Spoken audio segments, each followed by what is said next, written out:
Isang content creator, ano ang naranasan mo na isang totoong content creator?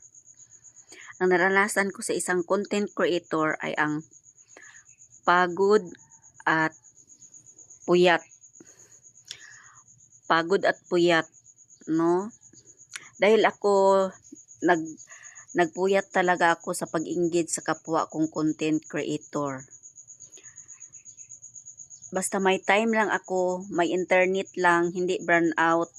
Nagbigay talaga ako ng oras ng pag-engage ko sa kapwa kong content creator. Ganyan guys, no, mga small content creator, huwag tayong maghinayang sa pagbakas ng bakas sa kapwa nating content creator. Dahil dyan sa pagbakas natin, dyan tayo aangat at makilala ang ating bahay. Makatulong din tayo sa kapwa nating content creator. Kaya, bilang isang content creator, tiyaga, sipag, puyat at pagod.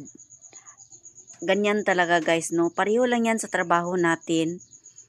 Sipagan natin, tiyagaan natin, paguran natin ang hanap buhay natin. So, ganyan din sa isang content creator.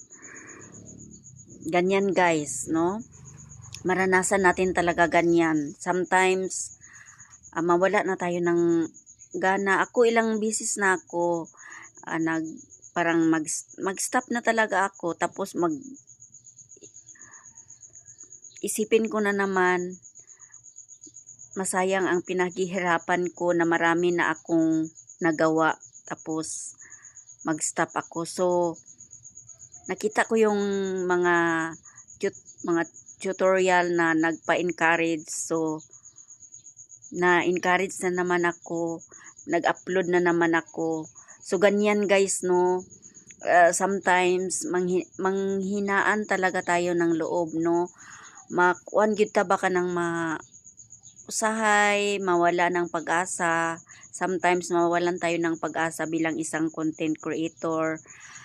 Yung ganyan sa pagod, puyat, sometimes ganyan talaga guys, no? Pero kahit ganun, pagod, puyat, go lang tayo guys, patuloy, padayon lang ta sa atong pag-upload sa atong original content guys. Unsa man? Kaya yan ang ma-advise ko sa mga small content creator.